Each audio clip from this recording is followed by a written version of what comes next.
सर्वप्रथम मैं संत शिरोमणि श्री गुरु रविदास जी महाराज की इस पावन धरती को मैं उनके मंदिर स्थान में खड़ी हूँ, तो सर्वप्रथम मेरा कर्तव्य बन जाता है कि मैं अपने गुरु को नमन करूं, तो मैं उन्हें शत नमन करती हूँ।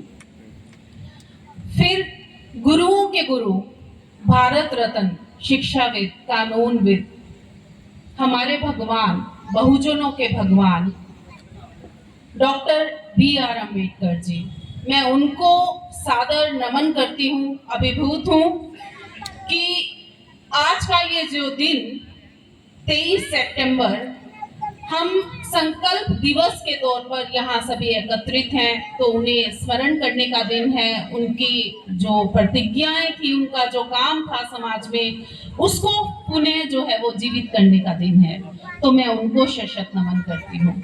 मंच पर आसीन हमारा जो बुद्ध संघ है, मैं आपको हाथ जोड़कर अपने नमन करती हूँ। राजेंद्र गौतम जी हमारे बीच हैं, बहुत ही मान्य सम्मान्य नाम है मेरे लिए, मैं आपको प्रणाम करती हूँ, आपका अभिवादन भी करती हूँ। डॉक्टर ओम सुधा है, बहुत बहुजन नायक हैं, बड़ी बुलंद आवाज में एक ऐसा आह्वान छोड़ जाते हैं जनता के बीच की सभी आवाजें मेरे जैसे वक्ताओं की उसके बाद मध्यम सी पड़ जाती हैं।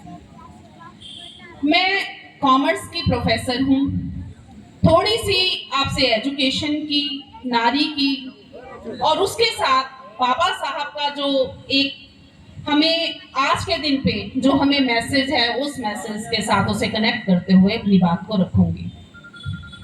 एक साइकोलॉजिस्ट हुए हैं मास्लो, उन्होंने एक हायरार्की की थ्योरी दी, एक क्रम दिया, सिंपल लैंग्वेज में आपको समझा रही हूँ। यानी कि हम सभी का जो जीवन है, स्त्री पुरुष, जाति से दूर, धर्म से दूर, हम जो भी कुछ हैं मानव जीवन में जो हम पैदा हुए, हमारी जो एक मनोविज्ञान है, उसके अनुसार हम जीवन में 5 क्रम से ऊपर की तरफ चलते हैं। 5 क्रम को हम पार करते हैं। पहले क्रम में हमें हमारी जो बेसिक नीड्स हैं, हमारी जो मूलभूत आवश्यकताएं हैं, जैसे सांस लेना, अब सांस नहीं लूंगी तो जीवन खत्म, ये शरीर खत्म मेरा। सांस लेना, मेरे पास घर होना चाहिए, परिवार होना चाहिए, सर ढकने के लिए आवास स्थान होना चाहिए, कुछ आशियाना चाहिए। तो ये हमारी कुछ मूलभूत सी आवश्यकताएं हैं जो हर व्यक्ति चाहता है कि उसकी सबसे पहले लेवल पे पूरी हो जाए। जब ये लेवल हमारा पूरा हो जाता है तो हम दूसरे लेवल पे पहुंचते हैं, जहां हम ये सोचते हैं कि जो हमने पा लिया अब हम उसको सिक्योर कर लें। सेफ्टी नीड्स हमारी, कि हम उसे सिक्योर करना चाहते हैं। सेफ्टी नीड्स के पास फिर हम अपने जो है वो ये सोचते हैं कि हमारा नाम हो, धाम हो, सम्मान हो। फिर उसके बाद हम लग्जरी में पहुंच जाते हैं, चौथे स्टेज पे, और 5वें स्टेज पे जाके हम सेल्फ एक्चुअलाइजेशन, यानी जिसको हम बोलते हैं कि बस सब कुछ तो पा लिया, अब परमात्मा की ओर चलो, अब उसको पाने की बारी है। या कहो कि जैसे टाटा बिरला है, अडानी अंबानी है, तो वो इतना कमा गए कि अब उन्होंने करोड़ों रुपया दान देना शुरू कर दिया। भाई हमारे पास है, हम हॉस्पिटल खोल देते हैं, हम जो है वो अपना स्कूल खोल देते हैं, तो वो 5वीं स्टेज है। अब हम अपने बहुजनों को, जो हम यहाँ पे आम जनता है, हमारे जो परिवार हैं, उन परिवारों को देखिए कि हम कौन सी स्टेज पे समय खड़े हैं। पूरा हमारा जो समाज है, मुझे लगता है कि बाबा साहब की देन की वजह से, आरक्षण की वजह से, बल्कि आरक्षण को मत कहिए, संविधान की वजह से, एक बिगर प्रोस्पेक्टिव में बात करें, संविधान की वजह से जो हमारा समाज है वो मूलभूत आवश्यकताओं को किसी तरह से पूरा करने में सक्षम हो चुका है, काफी हद तक रिकॉर्ड हो रहा हो। क्योंकि अभी जो लड़ाइयां बाबा साहब ने लड़ी पढ़ते हुए कि पानी नहीं मिलेगा, नो वाटर, नो पियो नो वाटर, उन्होंने तो पूरी कहानी लिखी कि चपरासी नहीं तो पानी भी नहीं। बैठने को टाट दिया जाता था स्कूल में, कमरे से बाहर बैठते थे, आप सार्वजनिक जलाशय से पानी नहीं पी सकते थे। तो बाबा साहब ने महाड़ का जो सत्याग्रह हुआ, गांधी जी ने तो सत्याग्रह किया था अपना जो है वो और तरह के सत्याग्रह, नमक का दांडी यात्रा की थी, और तिलक साहब ने सत्याग्रह किया था। अभी गणेश चतुर्थी गई है, आप कभी पढ़ के देखिएगा इतिहास में कि वो किस तरह का जो है वो एक उनका अपना तरह का था।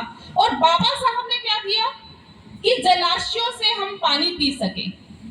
तो जो लड़ाइयां बाबा साहब ने लड़ ली, उन लड़ाइयों के दम पर, यानी उन लड़ाइयों के बाद जो उनके दिमाग को जो चोट लगी, उस चोट ने जो आरक्षण, जो संविधान हमारे समक्ष लाके खड़ा किया, उसकी वजह से आज कम से कम हमारे ऊपर उतनी अनैतिक घटनाएं तो हमारे ऊपर नहीं हो रही है, उतनी जातियां तो नहीं हो रही है, जाति तो नहीं रुकी, लेकिन कम से कम कुछ हद तक हम अपनी बेसिक आवश्यकताओं को पूरा करने में सफल हुए हैं। लेकिन बात यह आ जाती है कि उससे अगली कड़ी थी कि जो आपके पास है आप उसको सिक्योर करें, आप उसे संजो के रखें। तो बड़ी माफी के साथ कहूंगी कि हमने उसको संजोने का, सिक्योर करने का क्या रास्ता निकाला कि हमें लगा कि हमें इज्जत मान चाहिए, तो हमने दूसरे के गुरुओं को ही गुरु मानना शुरू कर दिया। हमें लगा हम भी इसी भीड़ में खो जाएंगे, जो स्वर्णों की भीड़ है, उनके जो गुरु हैं 36 लाख जो भी योनियां हैं उनकी, हम भी उन्हीं को मानने लेंगे, तो हम उन्हीं के कीर्तन करेंगे, उन्हीं की धर्म यात्राएं करेंगे, उन्हीं की तरह कावड़ उठाएंगे, उन्हीं की तरह व्रत रखेंगे, उन्हीं की तरह जो है वो करवा चौथ करेंगे, उन्हीं की तरह हाथ में चूड़ियां डालेंगे, पाँव में बिछुए डालेंगे, सिर पे पल्ला करेंगे, तो हम भी उसी भीड़ का हिस्सा बन जाएंगे। हमने इसका ग्रहण किया। बाबा साहब ने तो नहीं हमें सिखाया था। बाबा साहब तो इन सभी आडंबरों का ताउम्र विरोध करते रहे। बाबा साहब तो वो लड़ाइयां लड़ते रहे कि आपने ये जो धार्मिक अनुष्ठान है, आपने इन नीतियों से बाहर निकलना है। वो तो हमें धर्म की शिक्षा में भी बौद्ध धर्म की शिक्षा दे गए। आज की इस कहानी को मैं आपके समक्ष रखूंगी क्योंकि मैं पूर्व के वक्ताओं में और अभी तक मन से बात नहीं आई, जो कि आनी जरूरी है, कि 23 सितंबर का जो दिन था, वो आए अपनी एजुकेशन पूरी करके।